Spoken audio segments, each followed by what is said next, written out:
All the flavors you love with a potato hash, but using shaved Brussels sprouts. It sounds like it may not be as good as you think, but guess what? This is so craveable. It's one of my favorite go-tos. It's a great way to start a new year. Let me show you how to make it.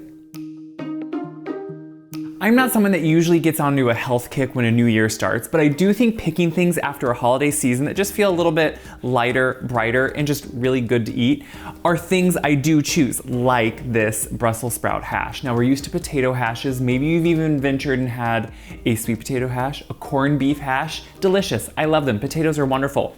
This is gonna utilize Brussels sprouts as the actual substance of a hash, but with the flavors, and it's really good. Now, before you get all worried about this and think, I don't want health food, it's not health food. I'm making this because it's delicious. A shaved Brussels sprout salad, think of it as, that's warmed up. But then you can serve it with eggs. You could even put a meat in this if you wanted to, and I'll talk about that when we get to that point. But what I'm doing right now is I am taking the Brussels sprouts, and I am, you can see, cutting them in half, trimming off any pieces that maybe aren't nice. So like when you look at one, that one actually looks really good. Let me look for one here. See how there's some browning on some of those?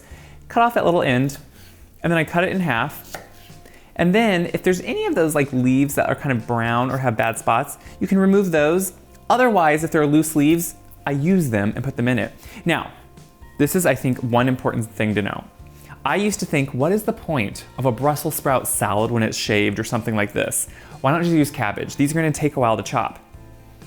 They are, but do you know there's a huge difference here? So Brussels sprouts are like miniature, think of them as miniature heads of cabbage.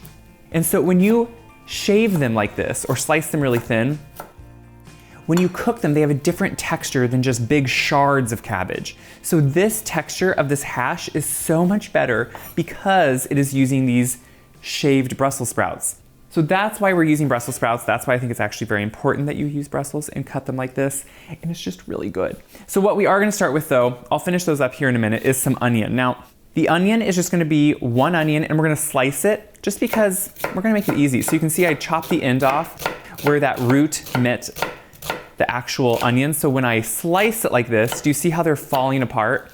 See how they just open up because I sliced that root off?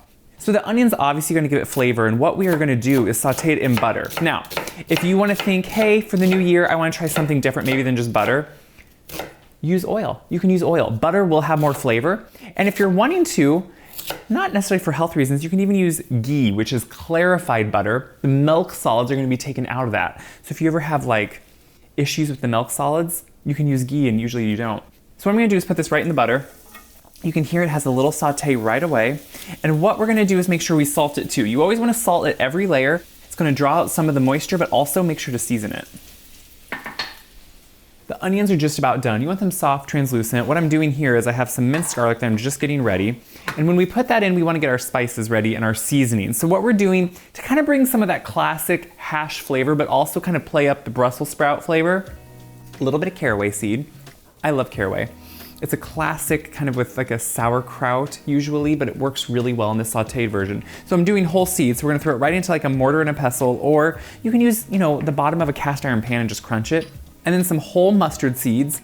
They have a very soft mustard flavor. We're not going with a strong mustard flavor. And all I'm gonna do with those two things is just crunch them up a little bit. So we're gonna take this and just kind of crunch them up, push them around. You don't need to make a powder. What we're doing is just kind of releasing some more flavor. So just enough that you see it has a little bit of texture, but it's just broken up pieces. So now what we're gonna do is take everything over here. So my spices I want to bloom in that butter or oil, if that's what you're using.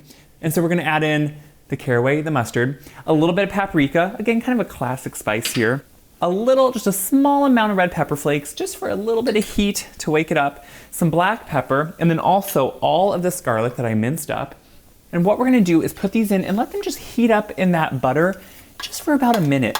That just really releases all their essential oils and helps the flavor just grow. If you could smell this, it's intoxicating. You get the aromas so much deeper than if you threw the spices in on top or at the end, blooming them in that butter. It's amazing what it releases. So now I'm adding all of those Brussels sprouts, which look how beautiful that is this not? And this is, by the way, I haven't mentioned this is a very fast dish.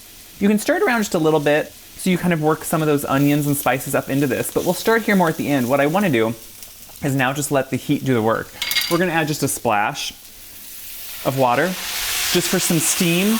We're gonna throw this right on and let those just wilt a little bit. After about a minute or two, you can see how quickly these are turning bright, beautiful green and just getting a nice crisp tinder, and that's what we want here. You can see that water is not water in the bottom. It just evaporates into that steam. That's what's nicely steaming these. So this is just about done. And this is when I want to finish up, and I'm gonna do eggs with this because it's a hash, and to me the eggs are gonna give you that protein that you want. And you can do them however you like. I like sunny side up for this. So I'm gonna just have some oil down in here. Actually, I have butter again, who are we kidding? And then I'm gonna put that egg right in and let a couple eggs cook. And then by the time we get done, we can finish this up. Salt and pepper your eggs always, don't leave them be. And we're just about ready. Those eggs are just about done, so I'm bringing this over. Look how beautiful, bright green it is, fresh. So much green goodness for your body, but also so much flavor, and that's what's important here. So to me, to bring it together at the end, when I was kind of creating this multiple times, I kept tweaking it and finding to me, you need a little something at the end to kind of not bind it, but just add this rich undertone. Now we're not adding an abundance here, but a little bit of mayonnaise. I know it sounds odd, but just trust me on this. A little bit of a whole grain mustard. So I'm doing whole grain because it's not the pungency of like a Dijon. It has much more of a soft, subtle flavor. And I like how that works with those mustard seeds we put in. And then a squeeze of lemon. That's gonna brighten it up.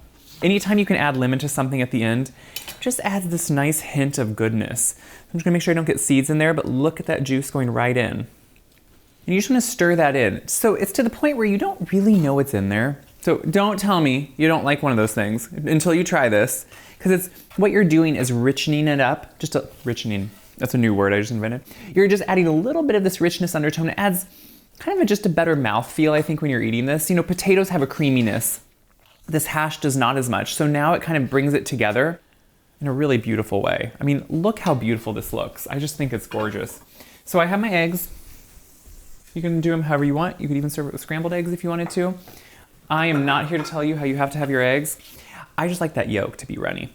So then you just enjoy it however you want. I mean, look how beautiful this is. So think of this as breakfast, think of this as lunch. I can even think of it as dinner, honestly.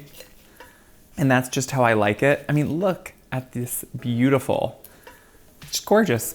And this is exactly how you should eat it. Put it right on top, open that yolk, see how it just falls into that. Oh, this is heaven for me.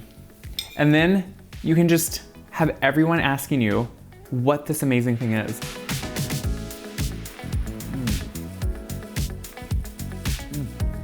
It's so good.